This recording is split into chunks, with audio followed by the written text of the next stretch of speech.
Bonjour à tous, je m'appelle Christelle Ebailly et je suis ravie de vous retrouver sur ma chaîne. Aujourd'hui, je vous propose une vidéo qui est issue d'une série qu'on n'avait pas fait depuis très longtemps et qui, je sais, vous manque beaucoup. J'ai essayé d'écrire comme pendant une journée. Comme vous l'avez vu dans le titre, aujourd'hui je vais imiter la routine de Charles Dickens, qui est un auteur anglais qu'on n'a plus trop besoin de présenter. Mais bon, c'est un auteur du 19e qui a écrit de grands classiques comme par exemple Oliver Twist. Et le principe de la série, pour ceux qui ne connaissent pas, c'est que je vais imiter la routine d'écriture de cet auteur pendant une journée en essayant de coller au maximum à ses habitudes, même si elles sont complètement insignifiantes. La routine pour Charles Dickens, c'était super important. Il se levait à 7h et commençait à écrire seulement à 9h. Alors là, il est 7h23, moi je me suis levée un petit peu avant pour préparer ma journée. En plus, le matin en semaine, j'ai stream d'écriture avec la communauté sur Twitch. Donc bon, je vais pas commencer à écrire, je vais respecter la routine de Dickens, mais je suis en live.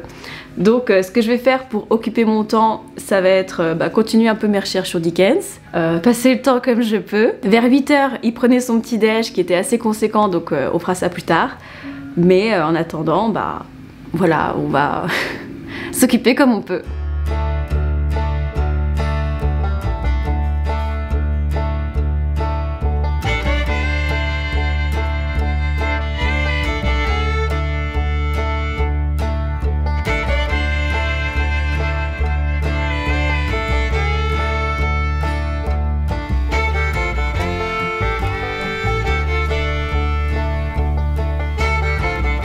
Du coup, ça y est, mon petit déj est prêt. Alors j'ai pas l'habitude de manger des œufs dès le matin, donc je pense que ça va être assez ardos. Je n'ai pas trouvé ce que Dickens mangeait au petit déj. J'ai juste vu qu'il mangeait assez copieux à cette époque, donc je me suis dit, moi j'ai que ça dans mon frigo, donc on va faire avec ça. Ça se trouve il mangeait pas du tout ça, mais bon, tant pis, j'ai pas trop le choix.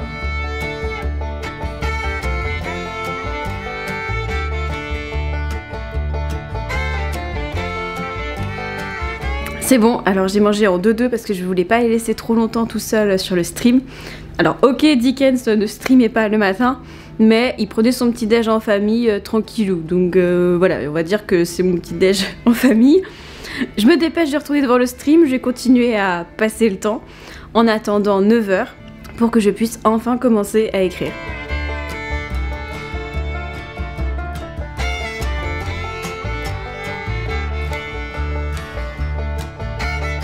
Du coup, ça y est, il est 9h, je vais enfin pouvoir commencer à écrire et il reste que 5 minutes pour ceux du stream, donc je vais essayer de me dépêcher un petit peu pour écrire 3 lignes. Ensuite, je ferai une petite pause avec eux et j'écrirai toute seule pour le reste de la matinée.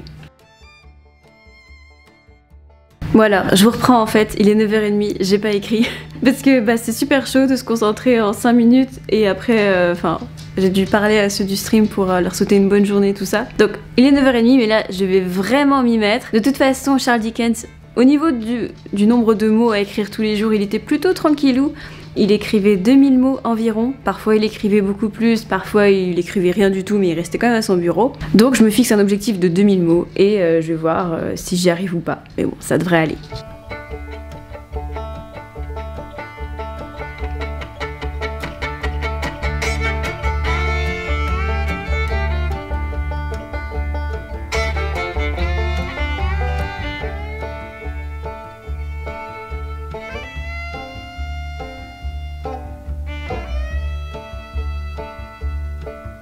Alors, il faut savoir que lorsque Dickens n'arrivait pas à écrire, comme moi maintenant, vu que j'ai pris l'habitude d'écrire entre 7h et 9h et pas après, lorsque Dickens n'arrivait pas à écrire, il restait quand même à son bureau, puis il attendait. Donc j'attends, et je suis fatiguée, et j'en ai marre. J'en ai déjà marre, il est 10h06. Et je dois rester là, donc j'attends que ça revienne. Voilà.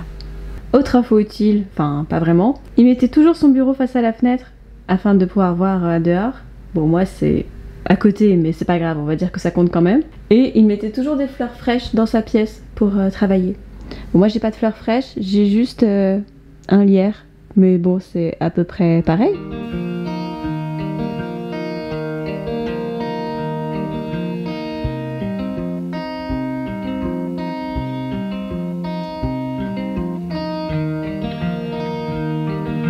Bon alors, est-ce que Dickens buvait du thé? J'en sais rien. Il est anglais. ils ont pratiquement du thé qui coule dans leurs veines, alors j'imagine que c'était le cas. On va supposer, mais en tout cas moi j'ai besoin d'un truc pour me réveiller, donc je prends un thé. J'avance pas du tout, en fait je suis un peu crevée parce que j'ai eu l'idée de tourner ce vlog de Dickens à 4 h ce matin. Du coup ça m'a tenue réveillée jusqu'à ce que je me lève normalement, donc vers 6 h. Et après, ne rien faire pendant 2 heures, de 7 h à 9 h, enfin juste manger et en plus manger des œufs brouillés plus une chocolatine. Oui, je dis chocolatine. Je suis charentaise. Et du coup voilà, ne rien faire, plus manger et tout, enfin, j'ai une espèce de coup de barre. Alors là, je regarde mon écran, il s'est éteint d'ailleurs, j'ai même pas capté. Et le temps que le thé soit prêt, je vais vous donner quelques infos sur Dickens, hein, tant qu'on y est. Alors, il faut savoir que c'était un écrivain qui publiait pour des mensuels, c'est-à-dire qu'en fait, il est publié 3 chapitres tous les mois dans des revues. Et c'est ce rythme en fait qui lui a imposé sa régularité et sa routine. Tous les jours, il respectait exactement les mêmes horaires pour donner rendez-vous à sa créativité et pour pouvoir continuer à écrire parce que vu qu'il devait absolument sortir des chapitres tous les mois, il pouvait pas se permettre de faire des pauses ou de plus être inspiré, voilà. Au niveau de la planification, il faut savoir qu'il en faisait un petit peu, mais c'était pas non plus un énorme architecte. En fait, ce qu'il faisait d'après son biographe, c'est qu'il avait des feuilles de plan, donc c'était des feuilles à peu près taille A4, qu'il divisait en 2. Donc il faisait à gauche une colonne pour la catégorie qu'il appelait Memes, et qui était des mémos à propos d'événements, de scènes, des phrases sur lesquelles il voulait travailler, des interrogations à propos de tel personnage, s'il devait apparaître dans tel numéro. Et à droite, il faisait la colonne où il écrivait le numéro et le nom des chapitres, plus le nom des personnages principaux et avec parfois un fragment de dialogue. Après, il complétait bien sûr avec des notes de travail, donc s'il avait plus de structure à mettre, il le notait là-dedans. Et il prenait également note là-dedans des symboles qu'il voulait placer au fil voilà, de ses chapitres. Donc pas une énorme planification, ce qui doit être quand même assez stressant parce que vu qu'il publiait tous les mois ce qu'il écrivait, en fait il pouvait pas revenir en arrière, il pouvait pas dire ah ben non en fait mince il y a 2 mois j'ai dit que tel personnage faisait ça, mais en fait il faut que ça change parce que ça marche plus avec ce qui se passe actuellement. Non. Donc je trouve ça assez impressionnant d'avoir écrit d'aussi longs romans, publiés comme ça petit à petit, sans forcément voilà prévoir des intrigues je sais pas combien de temps à l'avance.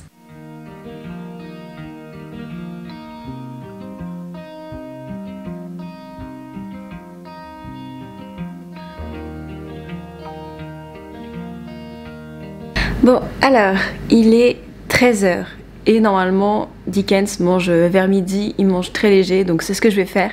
J'ai bien avancé, j'ai fait à peu près 1400 mots, donc il faut que je continue. Je vais faire comme lui, je vais manger une soupe. Il paraît qu'il mangeait vraiment à l'arrache, c'est-à-dire que voilà, il retrouvait sa famille, mais il prononçait pas un mot, ou alors voilà, il parlait à peine, pour voilà, ne pas sortir de son roman, de ce qu'il était en train d'écrire. Donc je vais faire pareil, de toute façon là je suis hyper inspirée pour ce qui est en train de se passer, donc c'est cool. J'ai mis du temps, mais là ça va, je suis lancée. Donc je vais manger vite fait, je vais essayer de terminer ces 2000 mots. Je pense que je vais les atteindre si je me dépêche un petit peu, et je vous retrouve juste après. Et Bernie est là, ce qui fait que je ne peux pas bouger, enfin il va falloir, mais ah bah elle bouge toute seule. Alléluia. C'est finalement arrivé.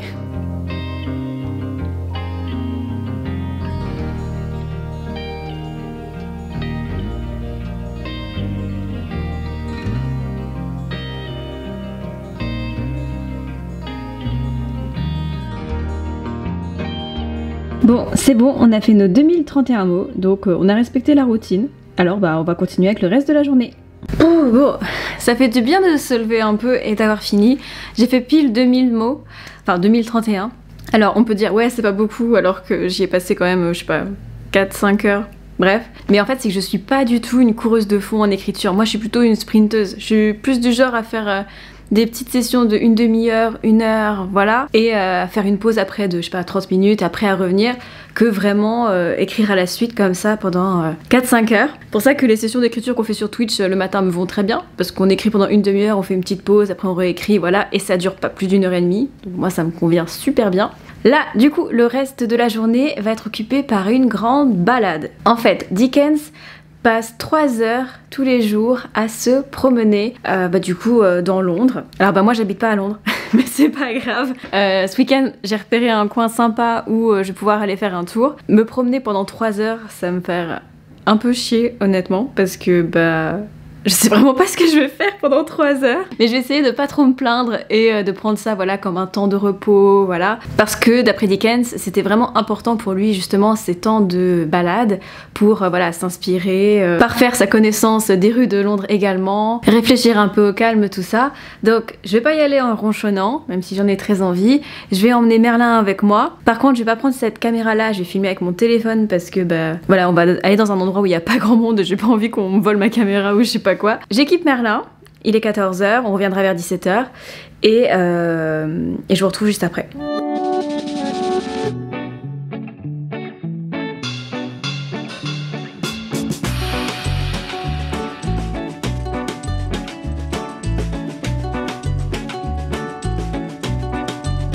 Alors, je suis dans le parc de...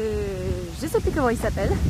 C'est un parc pas loin de chez moi à Chelles, que j'ai découvert dimanche dernier et qui est super cool comme vous pouvez le voir. Là on se dirige vers un archéosite, enfin en tout cas on suit le panneau donc j'espère qu'on va pas se perdre.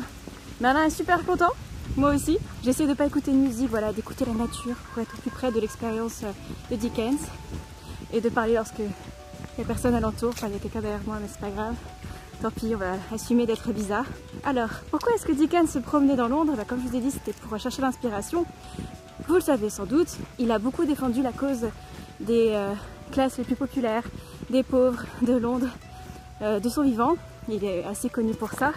J'ai même lu qu'il avait écrit un livre qui dénonçait l'insalubrité de certaines prisons. Et suite à ça, les prisons ont été fermées, donc c'est plutôt chouette. Dickens est surtout connu pour ses personnages, il en a créé plus de 900 d'après ce que j'ai lu. Et pour ça, il s'inspirait des personnes de son entourage, de sa famille, mais aussi des gens qu'il croisait dans la rue. Donc, d'où les très longues balades. Dickens était vraiment très sensible à la cause des ouvriers notamment, puisque son père a été emprisonné car il ne s'était pas acquitté de certaines dettes et il a dû aller travailler lorsqu'il était adolescent. Cependant, au fur et à mesure de mes recherches, entamées à 4 h du matin, donc j'ai pas été très loin non plus, j'ai vu en fait apparaître un portrait plus contrasté de Dickens, qui par exemple s'est marié sans amour à la fille de son éditeur en chef, il me semble, qui lui a quand même donné 10 enfants, et qu'il a laissé tomber à 45 ans pour une jeune comédienne de 15 ans, en disant que sa femme était atteinte de troubles mentaux. Il a même eu des propos génocidaires à propos des Indiens, vu qu'à l'époque les Britanniques colonisaient l'Inde, et on l'a même accusé d'antisémitisme pour l'un des personnages de ses romans. Si ces sujets vous intéressent, n'hésitez pas à vous renseigner par vous-même. Franchement, c'est assez facile à trouver sur internet. J'ai vu des articles qui défendaient Dickens, entre guillemets. Par exemple, pour l'affaire du personnage antisémite, une femme juive, enfin une lectrice juive de l'époque l'avait contacté et lui avait expliqué en quoi c'était antisémite son personnage. Et bon, Dickens au début avait essayé d'un peu argumenter, mais lorsqu'il a écouté son point de vue, il a reconnu lui-même qu'effectivement c'était pas le meilleur choix qu'il avait fait de sa carrière, et donc il a demandé à ce que après le personnage soit modifié dans la suite des tomes. Donc ça, j'ai trouvé ça plutôt chouette de reconnaître ses erreurs et de vouloir après faire mieux. Mais voilà, en gros, quand même des petites ombres au tableau pour Dickens. Il y a plein d'articles sur le sujet, faites-vous votre propre avis. Drôle, il y a que des retraités au parc, mais vraiment. Et du coup, ils sont trop mignons et on se dit tous bonjour lorsqu'on se croise, mais c'est vraiment un autre monde. Le mardi après-midi au parc, j'adore. Bon bah, l'archéosite est fermé. C'est ouvert que le dimanche. Et du coup, c'est un peu un fail. Merlin est super déçu. Mais c'est pas grave, on va trouver autre chose à faire pendant les 2 heures, plus de 2 heures qui nous restent à occuper. Bon,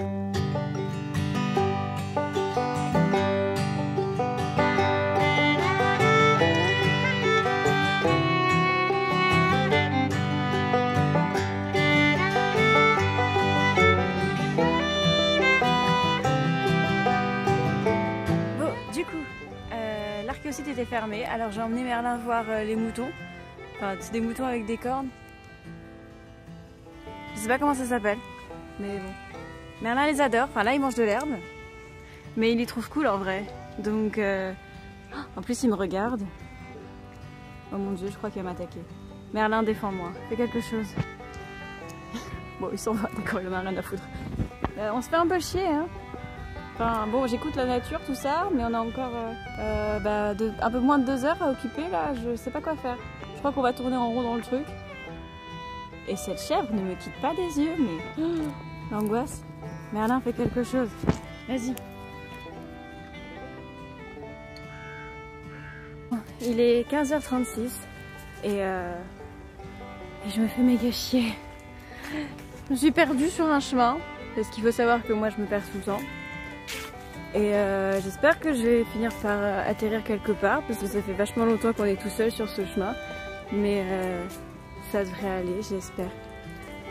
Au pire, on verra. Vous enverrez quelqu'un à ma recherche si jamais vous ne me voyez pas réapparaître demain sur Twitch ou sur YouTube à 18h. Voilà. Merlin est fatigué aussi. En plus, j'ai oublié de lui prendre de l'eau. Super, super propriétaire. Bravo moi. Donc je crois qu'on va essayer de trouver un coin où se poser si un jour on réussit à sortir de ce chemin de forêt. Voilà, c'était notre journal.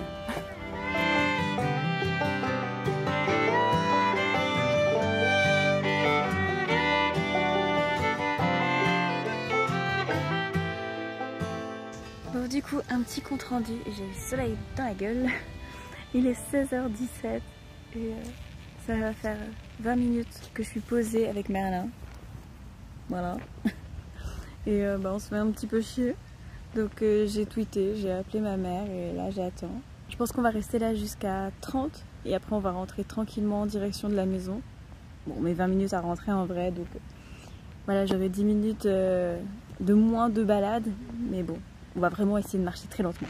Parce que là, j'en ai un petit peu marre en vrai. Mais sinon la balade était sympa, c'était sympa de se promener, de faire quelque chose de différent de d'habitude. Normalement je sors jamais en journée voilà, pour prendre le temps d'être au soleil tranquillou, donc c'est chouette. C'était très agréable, mais 3 heures c'est un petit peu long pour moi je pense. Ça y est, du coup on est enfin à la maison et il est 16h54, je sais pas si vous voyez, non pas trop. 16h55, donc j'ai pas trop grillé de temps non plus. Eh bien cette balade fut très agréable, j'ai passé une bonne journée. Au début c'était dur parce que écrire en dehors de mes horaires qui sont maintenant 7h, 9h, j'étais crevée et tout, ça a été pas facile. Mais ensuite, franchement, j'ai passé vraiment une journée cool. Écrire tranquillement le matin, déjeuner tranquillement, aller faire une grande promenade. Bon, même si c'était un peu trop long pour moi, mais même c'était très reposant. Ça change radicalement de mon quotidien. Donc c'était très chouette. Merlin est en train de manger et de boire juste à côté. Donc désolée si vous entendez du bruit. Je pense que je vais arrêter le vlog ici. Dickens fait pas grand chose de ses soirées. Il rentre chez lui, il dîne avec sa famille. Il dîne assez tôt, vers 6h. Bon, moi c'est un petit peu tôt pour moi. En plus ma famille elle est pas encore rentrée. Enfin mon copain est encore au travail, donc je vais attendre. Et je pense même que je vais l'emmener au resto ce soir parce que j'ai passé une tellement bonne journée que j'ai envie de continuer en allant à mon resto préféré. On sort un peu de la routine de Dickens du coup, mais c'est pas très grave, il a fini d'écrire, bref. Je vais donc vous laisser là. Merci à tous d'avoir suivi cette vidéo. Si vous aimez ce genre de format, si les vlogs vous avez manqué, n'oubliez pas de mettre un petit pouce bleu pour encourager mon travail ainsi que de commenter le prochain auteur que vous aimeriez que je fasse. Essayez quand même de donner des auteurs avec des routines un peu particulières parce que si c'est juste voilà faire des trucs assez traditionnels, ça va peut-être pas être très intéressant à regarder. Moi je vous dis à la semaine prochaine, écrivez bien, bye.